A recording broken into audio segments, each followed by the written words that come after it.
se puedan tomar las decisiones adecuadas respecto al crecimiento económico, respecto al empleo, respecto a la seguridad y también al déficit fiscal, que son los principales desafíos del nuevo gobierno. Entonces, en ese sentido, pues hay que darle nuevamente el voto de confianza en una nueva etapa. Ahora tiene el contexto o el escenario en el que ya no es presidente candidato y que ahora tiene una asamblea mayoritaria y una asamblea a su favor.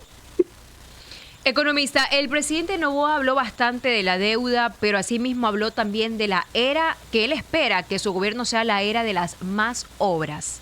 ¿Podrá cumplirlo el presidente de la República luego de ya tener pues, una experiencia de 18 meses de gestión?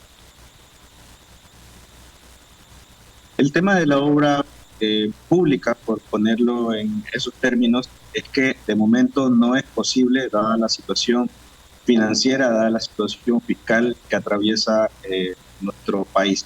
Tenemos muchos más gastos que los ingresos que genera vía impuestos y vía ingresos petroleros. Entonces tenemos que pagar muchísimo en términos de amortización e intereses de deuda externa.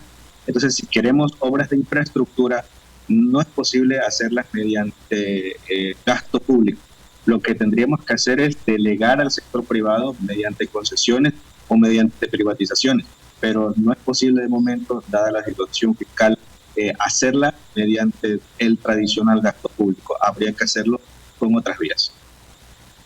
7:18. En ese marco, ¿qué tan importante es el gabinete presidencial dentro de esa área? Por ejemplo, se habla de que un pilar fundamental va a ser el Ministerio de Economía en esa línea. Los ministerios, bueno, afortunadamente los ministros no son de elección popular, sino son más bien de elección del propio presidente. Tiene que elegir un gabinete, un equipo de trabajo pro mercado, tiene que elegir un equipo de trabajo que esté abierto a la apertura comercial, a la seguridad jurídica, a los acuerdos internacionales, a los acuerdos con la empresa privada, a los acuerdos con inversionistas extranjeros. Entonces, en ese sentido, pues van a tener un rol importante desde el Ministerio de Economía, que recordemos que se llama Ministerio de Economía y Finanzas. Entonces, tiene que liderar ambas cosas. Tiene que liderar por el lado de la economía el crecimiento económico y el crecimiento del empleo, y por el lado de las finanzas tiene que asegurar una estabilidad fiscal y una estabilidad financiera en donde no continuemos creciendo el déficit fiscal y no continuemos creciendo la deuda onerosa. Sí, porque el presidente habló mucho sobre el tema de la inversión pública, economista, ¿no? Y en ese marco aprovechó también algunas delegaciones para el tema de la inversión extranjera, ha dicho. Eso es fundamental, sin duda alguna, para el desarrollo económico del Ecuador. Así es. Recordemos que en nuestro país solo 1 de cada 3 ecuatorianos tiene un empleo en condiciones adecuadas. Entonces, el gobierno no puede generar empleo. El sector privado es el primer llamado a generar ese empleo, pero de momento no hay las condiciones. Entonces necesitamos generar un ambiente para que el sector privado sea el que invierta. Necesitamos obras de infraestructura, necesitamos obra pública, pero no hay las condiciones en el entorno y no hay las condiciones financieras. Entonces, en ese sentido, debemos mejorar el entorno empresarial, el entorno de inversiones, reducir impuestos, reducir trabas, reducir regulaciones para que haya unos incentivos para que venga el sector privado, para que la inversión extranjera sea la que invierta o sea la que genere ese empleo. Al hablar, por ejemplo, allí de impuestos, ¿de cuál nomás nos referimos, economista? El impuesto a la salida de divisas, también podemos pensar en reducir o volver al IVA del 12%. También podemos empezar por algunos de los impuestos a los consumos especiales y fundamentalmente también algunos aranceles, que son los impuestos a las importaciones. También lo que tradicionalmente se ha hecho o se hace, o lo que se espera también en un contexto de reformas tributarias, es que el impuesto a la renta pudiera reducirse también para todos, o por lo menos para las nuevas inversiones. Marco, ¿qué es lo que le falta al Ecuador, economista, y que debe aplicarlo el presidente por el tema de la inversión extranjera? Él dijo de que estaba trabajando en eso. ¿Por qué es que no hay la inversión o no llega la inversión extranjera al Ecuador? Ese es básicamente, recordemos que Imaginemos que nosotros somos inversores y queremos poner diferentes negocios en diferentes partes del país. Nosotros vamos a querer colocar las inversiones o queremos abrir un pequeño negocio, un pequeño restaurante, una pequeña barbería. Nosotros quisiéramos colocar ese negocio en un lugar en donde sabemos que hay seguridad, sabemos en donde hay clientes y sabemos donde hay desarrollo. Entonces, en ese mismo sentido también pensemos con inversionistas extranjeros.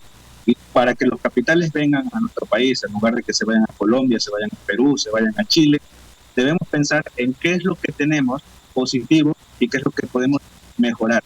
En el caso de Ecuador tenemos algo muy positivo que es la dolarización, pero entre las cosas que podemos mejorar, necesitamos mejorar en temas de seguridad y necesitamos también reducir trabas, necesitamos reducir ciertas regulaciones y necesitamos dar el mensaje de que este es un país en el que puede haber desarrollo, en el que puede haber o en el que hay mano de obra calificada y en la que hay condiciones para que las empresas puedan invertir y las empresas puedan ganar dinero. Al final los inversionistas también buscan generar y buscan ganar dinero. Entonces, si no tenemos esas condiciones o esas características como país, va a ser bastante complicado. 7:22 minutos, 7:22 minutos. El presidente de la República también habló esto de buscar trabajar en conjunto entre empresa pública y privada. Vi bastantes críticas en redes sociales por este anuncio, economista. ¿Hasta qué punto es bueno mantener ese trabajo entre empresa pública privada? Porque muchos lo suelen confundir también con la privatización y la oposición más que todo pues como que le teme a esta palabra específicamente hablando, economista. Sí, el tema de privatización, de hecho, personalmente a mí me gusta bastante. No es malo el sector privado. Recordemos que el sector privado es el que trabaja y opera con eficiencia y con productividad, a diferencia del sector público. Solo para ponerlo en ciertos términos, en el sector público las empresas públicas están prácticamente quebradas, no se rinde cuentas. En cambio, en el sector privado hay que trabajar con eficiencia y trabajar con productividad, porque desde la gente de servicio al cliente hasta los accionistas, todos tienen que rendir cuenta y son responsables de todas las acciones que hacen. Entonces, el sector privado sabemos que por definición es el que trabaja con eficiencia y con los incentivos para hacer bien las cosas. Entonces, mientras más cosas o mientras más acciones nosotros le deleguemos al sector privado, sería muchísimo mejor. Pensemos en todo lo que funciona bien, todo lo que los servicios que tenemos en nuestras casas. Pensemos en el internet, por ejemplo, pensemos en el servicio de alimentación, pensemos en todas las cosas que nosotros compramos, muebles, pintura, lo que sea que nosotros compramos al sector privado y que tenemos muchísimas opciones, funciona bastante bien y hay diferentes precios para todos los bolsillos. En cambio, aquello que funciona es el sector público. Para citar un caso reciente, por ejemplo, la electricidad. Solo tenemos un proveedor, que es el Estado, que provee de electricidad, y lo que vimos el año pasado es que se quedó sin las condiciones de generarnos o darnos energía eléctrica y tuvimos apagones de 14 horas en algunas franjas y en algunos lugares del país. Mientras que en el sector privado siempre se busca dar los resultados de manera positiva y eficiente.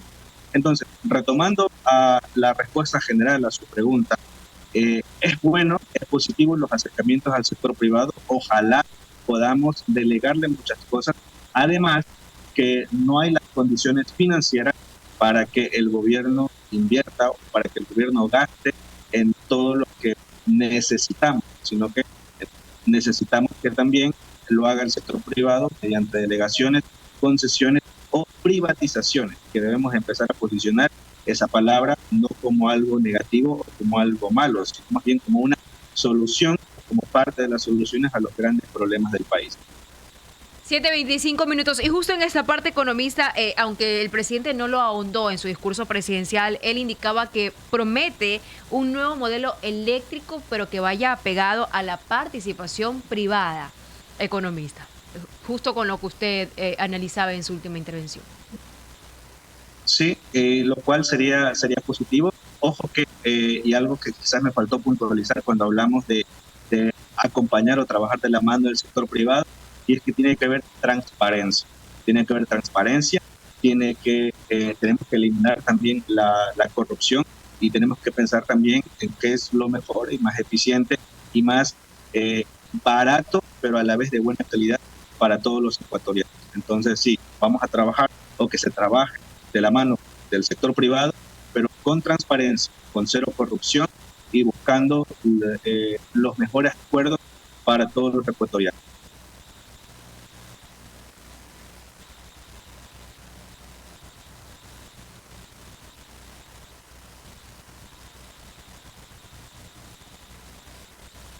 Siete con 26 Perdón, minutos. Ahí nos escucha, economista.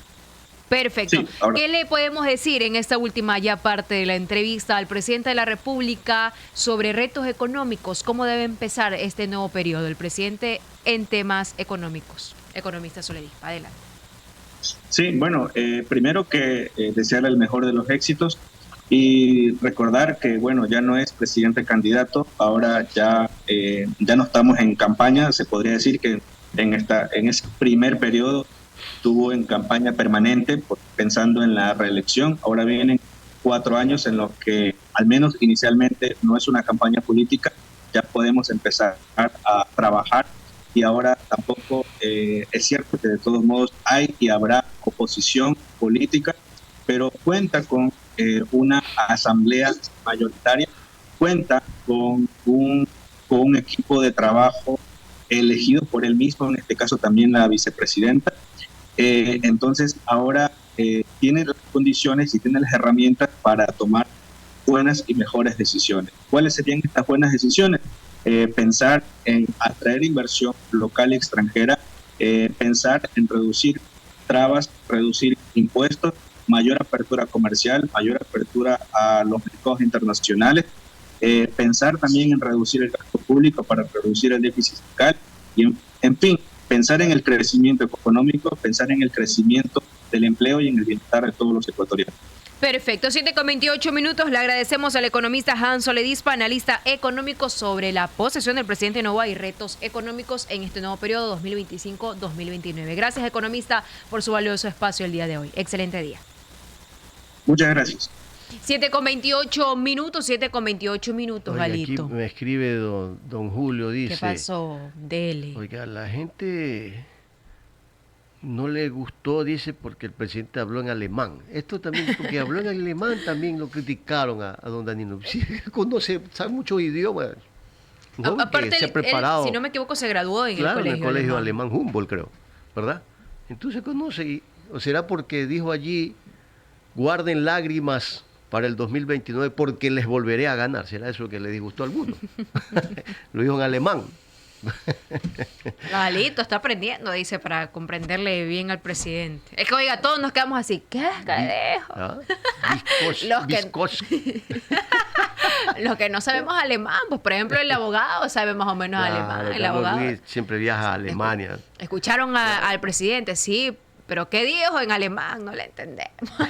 Bueno, y eso fue el disgusto, ¿no? De las personas también. Sufridores, ¿no? Porque ¿qué culpa tiene él? Pues él se ha preparado, pues, y conoce algunos idiomas.